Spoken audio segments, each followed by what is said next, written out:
The room was quiet, the kind of quiet that only existed in deep space colonies where night and day meant nothing. The lights of the city outside the narrow window glowed softly, filtered through layers of atmosphere shields. Inside the small apartment, a human man named Aaron sat alone at his workstation, surrounded by floating screens filled with code, diagnostics, and security logs. Aaron was not important. At least, that was what everyone believed. He was a systems maintenance engineer on Outpost L-17, a forgotten station orbiting a dead brown planet at the edge of human-controlled space.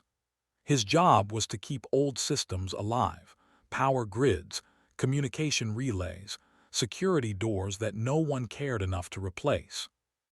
He fixed problems before they became disasters, then returned to his quiet life, unnoticed and uncelebrated. That night, he was preparing to shut everything down and sleep when his console flickered. An alert appeared. Unregistered access, residential corridor. Aaron frowned. That was strange.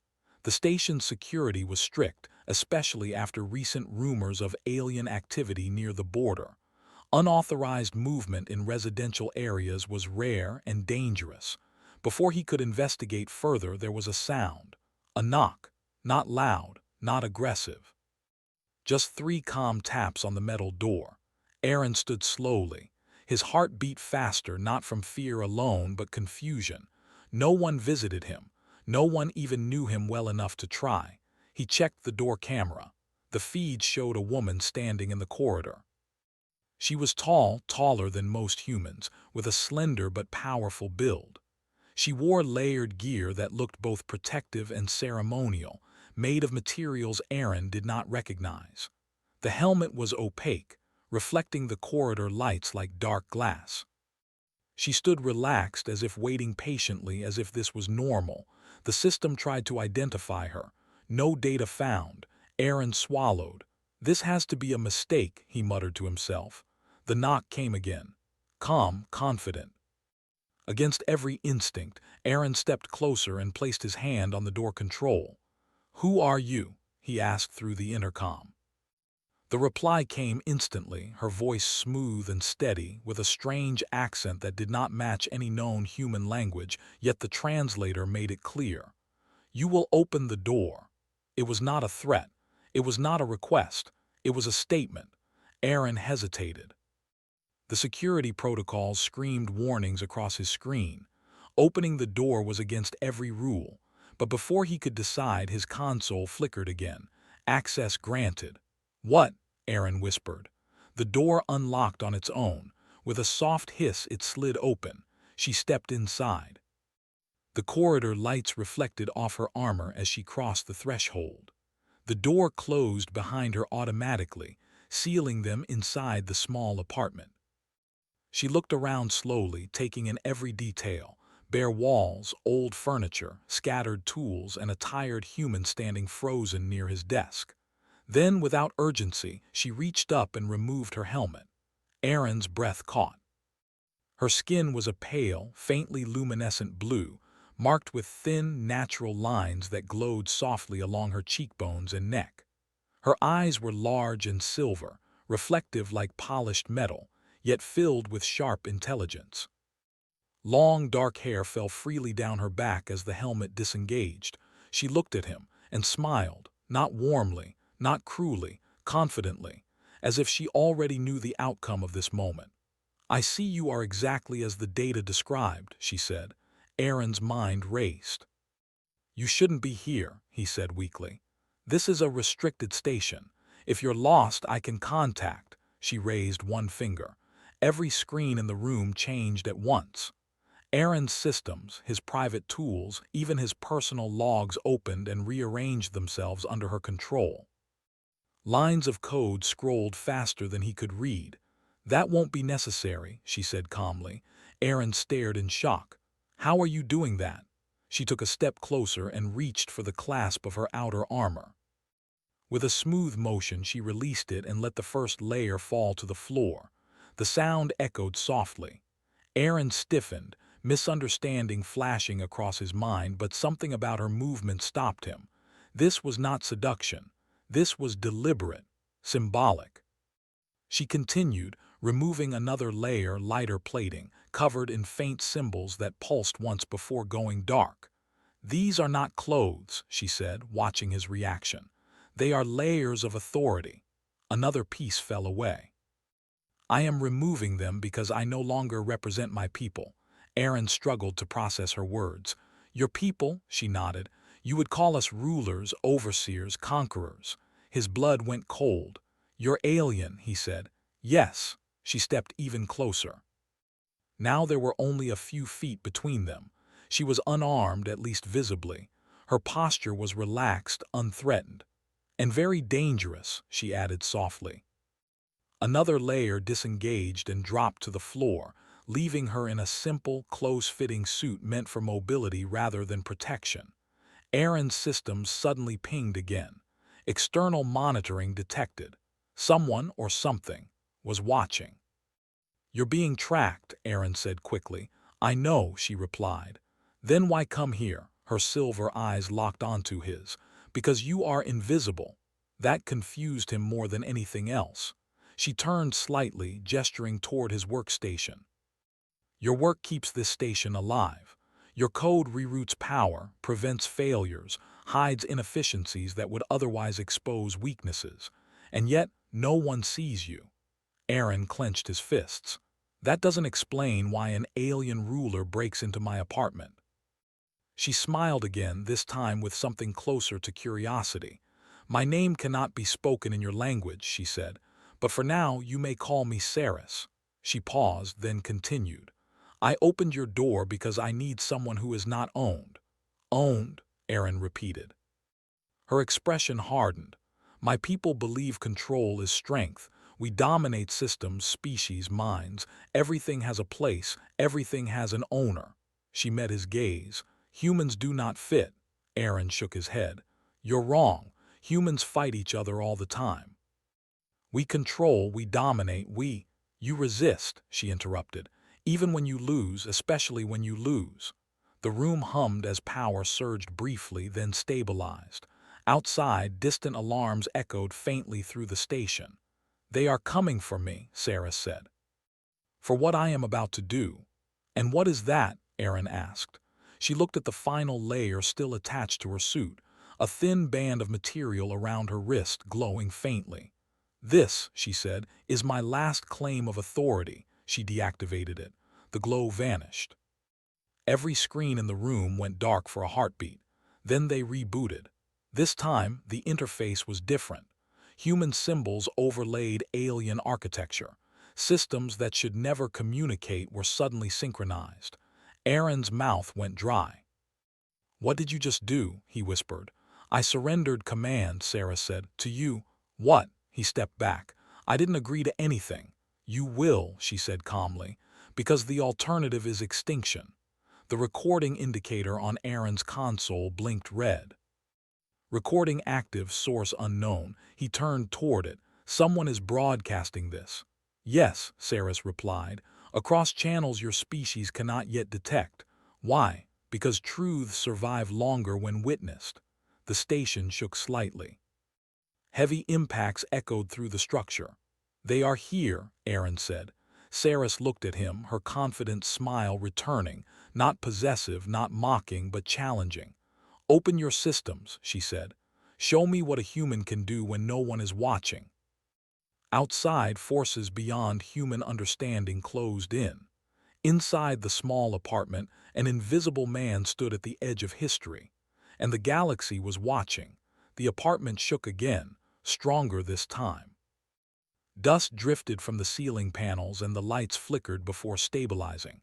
Somewhere far away, heavy boots struck metal floors, not human boots, but something heavier, more precise.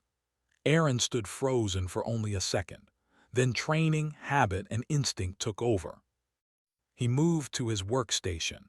His hands hovered over the controls, unsure what he was even allowed to touch anymore. The systems in front of him no longer looked fully human. Alien logic threaded through his familiar interfaces, reshaping menus and options in ways that felt wrong and yet strangely clear. Saris watched him closely. She did not rush him. She did not command him. She stood with her hands relaxed at her sides, as if she had already accepted whatever choice he would make. "You said you surrendered command," Aaron said, his voice tight. "That doesn't mean I know how to use it." "You know more than you believe," Saris replied. "Humans always do." Another impact hit the station. The floor trembled and a warning siren wailed briefly before cutting off.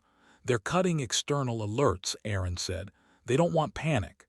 "Yes," Saris said. "Fear spreads faster when managed."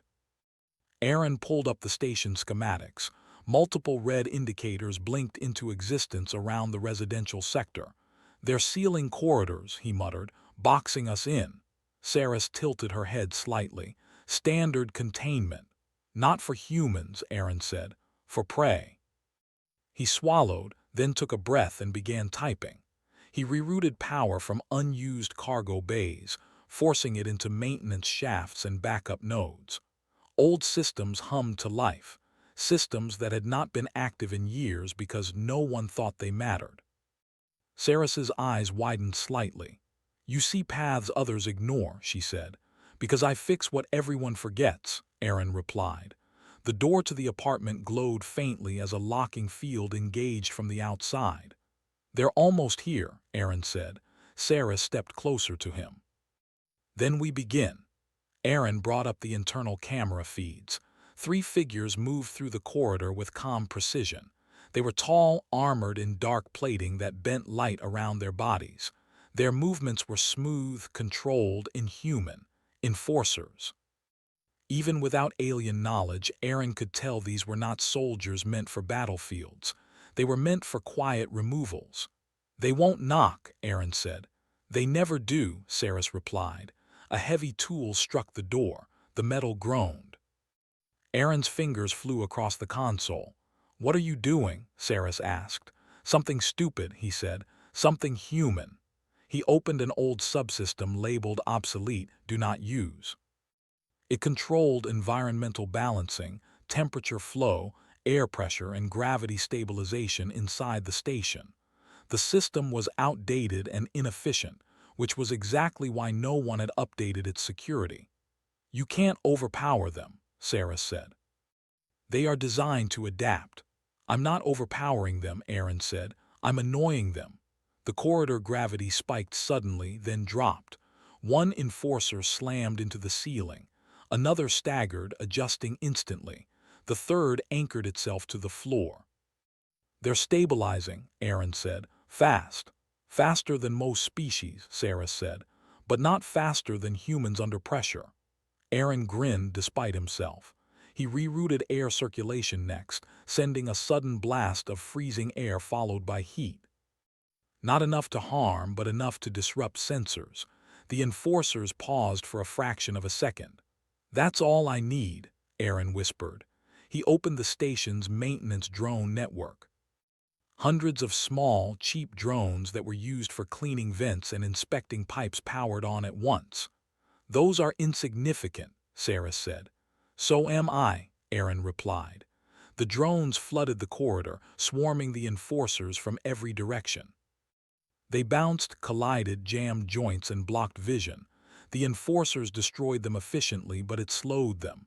Aaron's console flashed, external broadcast traffic increasing.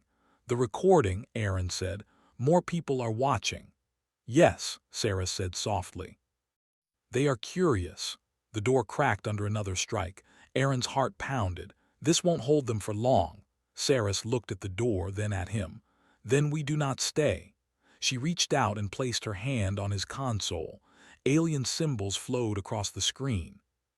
"I can open paths you cannot," she said, "but only if you guide them." "Guide them where?" "Into chaos," she said. Aaron didn't ask what she meant. He trusted his instincts, and for the first time in his life, he trusted someone else with equal weight. He overlaid station maps with alien transit routes that appeared as faint glowing lines, pathways that should not exist inside human infrastructure. "Emergency escape pods?" Aaron asked. "Not pods," Saris said. "Blind spots." The door finally gave way. The first enforcer forced its way inside, weapon raised. Aaron slammed the command. The floor vanished. Not physically, but functionally. Gravity inverted, then twisted sideways. Aaron and Saris were thrown hard against the far wall. Pain exploded through Aaron's shoulder, but he stayed conscious. The enforcer was not so lucky. It smashed into the ceiling, then the wall, armor cracking under forces it was never designed to handle. The other two entered, adapting instantly. They learn, Aaron gasped. So do humans, Saris replied. She moved then, faster than Aaron expected. She was unarmed, but she was not helpless. She grabbed a loose piece of fallen plating and hurled it with precise force. It struck one enforcer's visor, not breaking it but shifting it just enough. Aaron redirected power into the apartment's lights. A blinding flash filled the room. The enforcer hesitated. That hesitation was fatal. The gravity snapped back to normal and the enforcer crashed to the floor, stunned. The third enforcer fired. The shot grazed the wall where Aaron's head had been a second earlier. The heat scorched the air. Saris stepped in front of Aaron without thinking.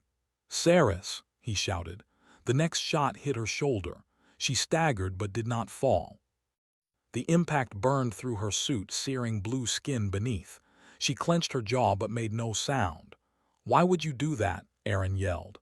"Because," she said through pain, "this is what your species does." The enforcer advanced. Aaron's fear turned into something sharp and focused. "No," he said quietly, "this ends now." He opened the station's core balancing system and did something no one had ever authorized. He let it break. Power surged wildly through the room. Systems screamed warnings that he ignored. The air vibrated with energy. The enforcer froze mid-step, its systems overwhelmed by conflicting signals. Aaron walked forward, shaking but determined. "You came here to take something," he said, "but humans don't get taken." He slammed the final command. The apartment collapsed inward, not physically, but digitally. Space folded along the blind spot Saris had revealed. In the next instant, Aaron and Saris were gone. They reappeared inside a narrow maintenance shaft deep within the station, far from the apartment, far from the enforcers. Aaron collapsed to his knees, breathing hard. Saris leaned against the wall, clutching her injured shoulder. The wound glowed faintly, already beginning to heal. The station alarms returned suddenly, loud and panicked. "They lost us," Aaron said between breaths. "For now," Saris replied. Aaron looked at her, really looked at her. "You could have left," he said. "You didn't need me." She met his gaze, her silver eyes steady. "I needed you to choose," she said, "and you did." The broadcast indicator flickered in Aaron's peripheral vision, still active. "They're still watching," he said.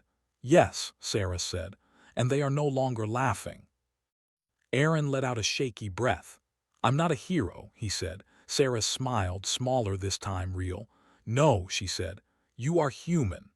Above them, across the station and far beyond into the stars, the message spread quietly and relentlessly. Humans did not kneel easily.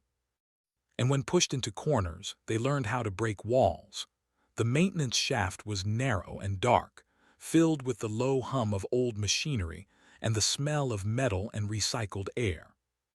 Aaron sat with his back against the wall, his chest rising and falling as he tried to calm his breathing. His shoulder still ached from the impact earlier, but pain felt distant compared to what his mind was trying to process. Sarah stood a short distance away, her injured shoulder pressed gently against the cool metal. The burn mark on her skin glowed faintly, then slowly dimmed as her body worked to repair itself. She did not complain. She simply waited. For the first time since the knock on his door, there was silence. "They will search the station," Aaron said finally. "Every level, every system." "Yes," Saris replied.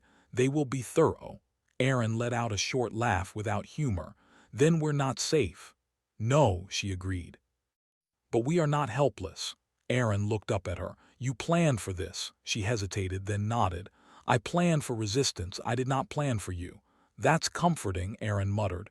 Saris's lips curved slightly. It should be. Aaron pushed himself to his feet. If they're searching manually, they'll eventually find us. Maintenance shafts aren't invisible forever. They are to my people, Sarah said. Enforcers do not crawl, they advance. Then we move, Aaron said, before they change tactics. He pulled up a portable interface from his wrist, projecting a small holographic map of the station. Much of it flickered with interference as alien countermeasures tried to overwrite human systems. They're sealing off higher levels, Aaron said, driving everything downward. Sarah studied the map, toward the core. That's bad, Aaron said. The core controls life support, power distribution, everything. If they lock that down, they will control the station completely, Sarah's finished, and make an example of it. Aaron clenched his jaw. Not happening. Sarah turned her head, watching him closely. You intend to stop them. I intend to make it hard, Aaron replied. Humans don't usually win clean, we just survive longer than expected. They moved through the shaft, climbing down ladders and crawling through tight spaces meant only for machines. Aaron guided them through paths no one else bothered to map, rerouting doors and disabling sensors as they went. As they moved, the broadcast indicator flickered again. It's still live, Aaron said quietly. Yes, Sarah said, and spreading. Who's watching? Aaron asked. Many, Sarah replied. Some out of curiosity, some out of fear, some because they see opportunity. That doesn't sound good, Aaron said. It is dangerous, Sarah agreed. But silence is worse. They reached a junction where the shaft opened into an old control room, abandoned and coated in dust. The systems inside were ancient, barely compatible with modern tech. Aaron smiled when he saw them. No one ever updates these, he said. Too much effort, Sarah tilted her head. They are inefficient. They're human, Aaron replied. They still work.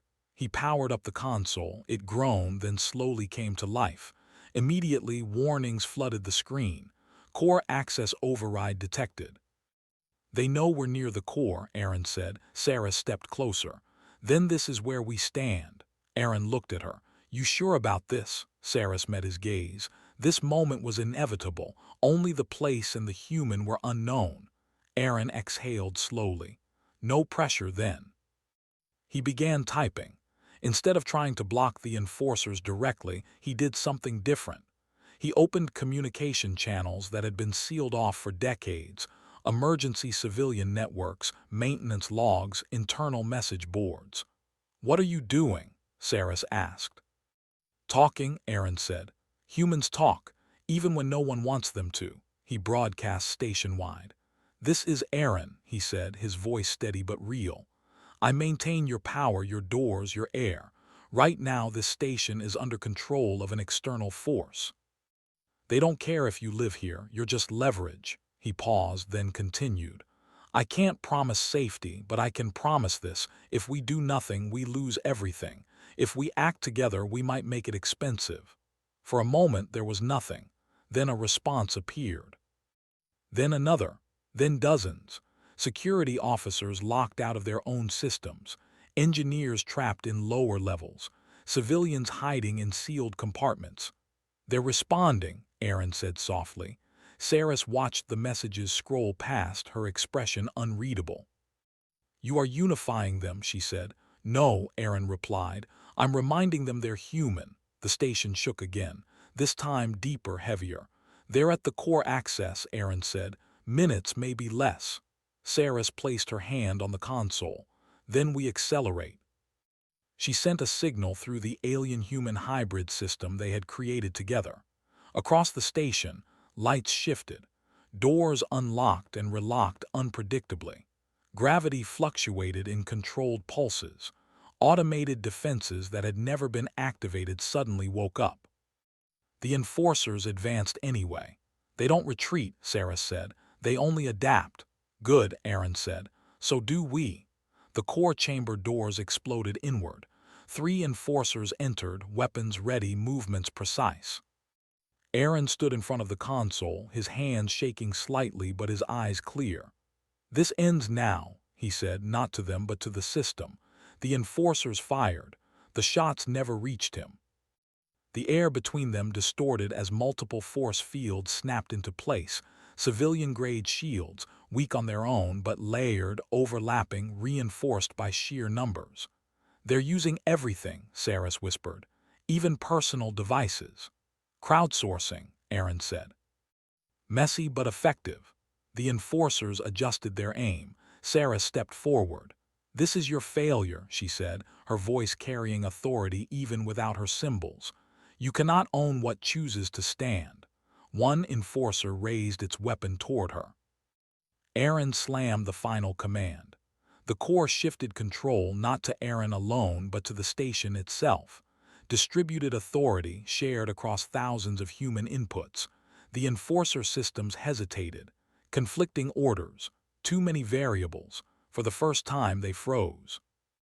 Aaron didn't celebrate, he acted. He locked the enforcers in place not permanently but long enough. "Broadcast this," he said to Saris. She nodded. Across alien and human networks the footage spread, the knock, the door, the fight, the stand at the core.